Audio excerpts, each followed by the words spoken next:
Got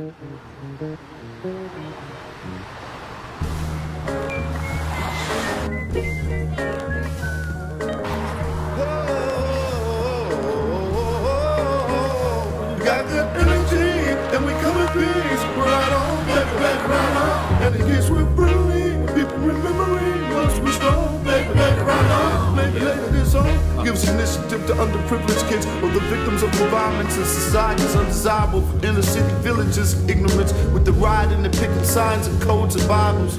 Rivals, opponents, hypocrisy, and all this religious business in our democracy. They focus our minds on silver and gold. The next time there. You know, it was exactly what I expected it was. I was surprised to see there was a place still operating, selling like essentials and stuff. And yeah, it seemed like it's a dope little community of the people who are in there still. The rights, civil liberty, and freedom from a life of poverty. Considering the needy when a price of property and delivery for greedy. Just how long the stuff has been there, just like the Jerry's Flying Fox. It just him telling me the backstory of why Jerry's still there, how come he hasn't left yet. And this is from the got that energy, and we come in peace. We're right on, back, right on. And it keeps with brutally. People remembering once we're strong, back, right on. And we got that energy, everyone agrees. We're alright, back, alright. It's rather infinity, helpful remedy. Some is now, back, alright. Maybe later tonight, under the spotlight, people exchange ideas. Yeah, just seeing all the stuff that's there. I mean, they still got a church in there. They still got some little stores, but it was just like so desolate. You can tell the place don't get a lot of business at all. And so what is the first thing that you Scholars, the realness is the scholars, the skill is in the promise upon the hill to pay homage to those they kill. I feel rich in this hour, I stand taller than towers as time takes many following crime sticks, so I color the features curse, cause I thirst to bubble burst. In other words, about them secret nerds that hurt, creating hurt, they're all cowards. They spilled blood over colors and drilled holes in each other and still toes undercover to deal death blows to our mother. When will we let go of the patrol brother? Resist the risk of littering in a ghetto sister. Doing something different, you know. But I feel like at the end of the day, this project is going to be all about somebody just taking charge and just making stuff happen. Because when you ask 40,000 people what they want to do, it's going to get conflicting, and it's going to, you know, and then it's arguing, bickering, power struggles. I don't know. Somebody just need to rise up and really just be like, all right, it's going to go like this, we're going to have this, and do it. Because that's how stuff works in the world, man. You just got to be a leader, a tyrant, I don't know, you know what I'm saying? Like when somebody rises to power, they just rise to power and just make action. And every time something's left up to democracy, I don't know. I feel like history has taught us you get better results, but a quicker end wins when somebody.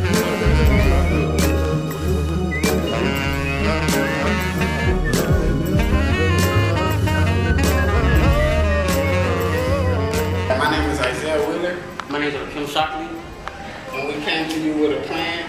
This is our plan to help rebuild Marlton Square. So we're going to start with our goals. That's the most important thing. I want you to realize our goals. And one of our goals we said was to build our community. Our community really needs to be rebuilt. We want to have a great presentation for Dorsey High School and for our community. We want to change the way our community looks. We want to inform our community on the power in the community that the community has. Because a lot of people are not aware of the power that the community holds. And we also want to inform the youth that they have our community in their hands. And we want to bring the community and the LAPD together. We want to come up with ways to get the youth away from gangs. Now I'm going to go to our action steps. Our action steps is phone call. Jerry's used to be owned by Earl Boston. Right. What? Earl Boston. Earl Boston. Earl Boston. Oh, wow. Yeah, it wasn't always Jerry's Flying Fox. Oh, okay. It was Earl Boston's Flying Fox. And he was really? a black musician that was internationally known. Oh, okay. That was what the Flying Fox was. Wow. Jerry bought it much later. Okay. And then there was jewelers who were Jewish, who had jewelry shops. There was, dry cleaners. There was the soul food, but each ethnicity in the area had its own little launch pad, if you will. So that's why all the time in meetings when people are discussing, it just keeps flashing in my head. Oh, we want it to be just like it was. But not a lot of people were here or remember what it was with the was that I'm talking about. Right.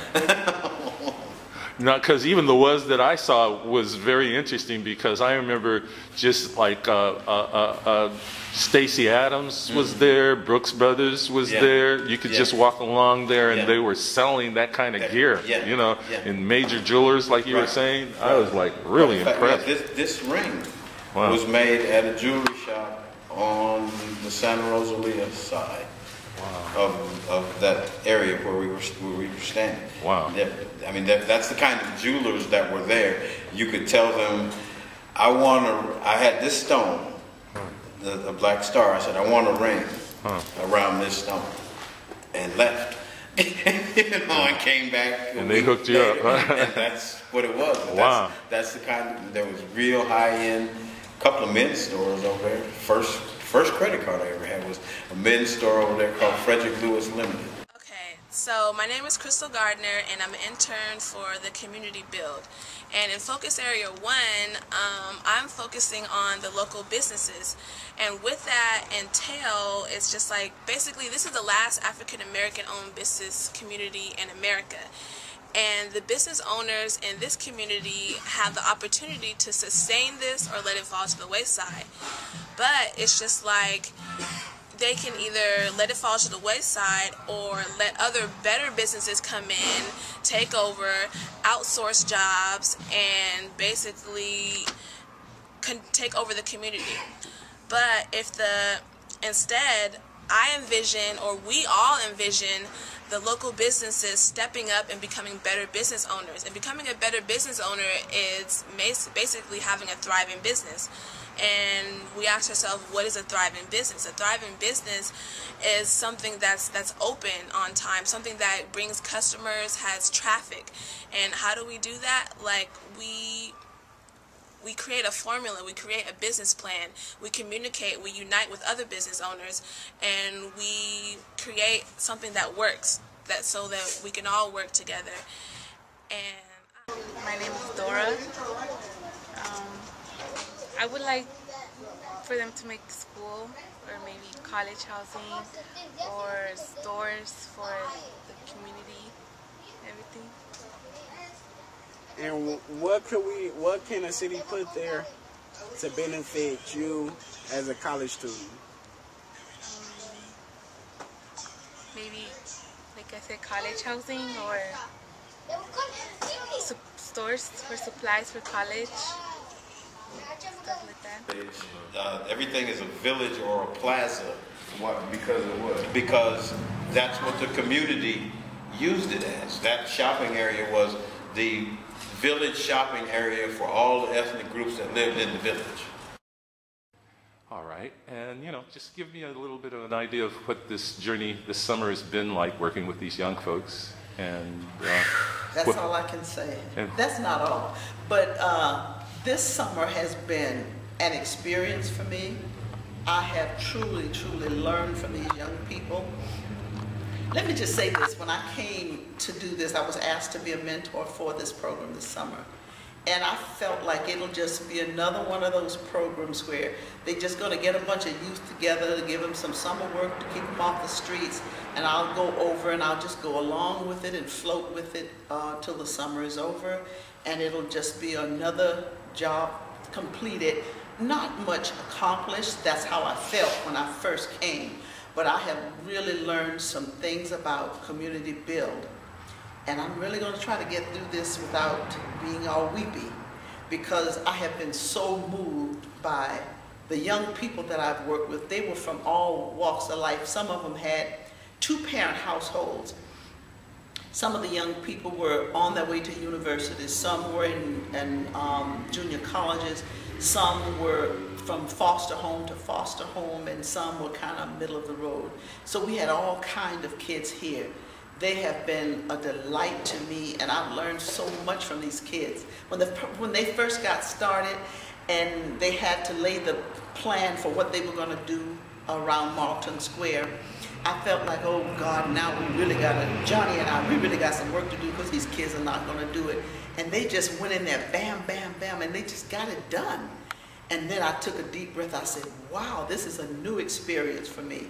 And from that first day on through the program, it hasn't been perfect and, you know, some sloghing off a little bit, but that's what, you know, our young people do sometimes. But I feel like the kids have stepped up to the plate, and I have grown just being here with them.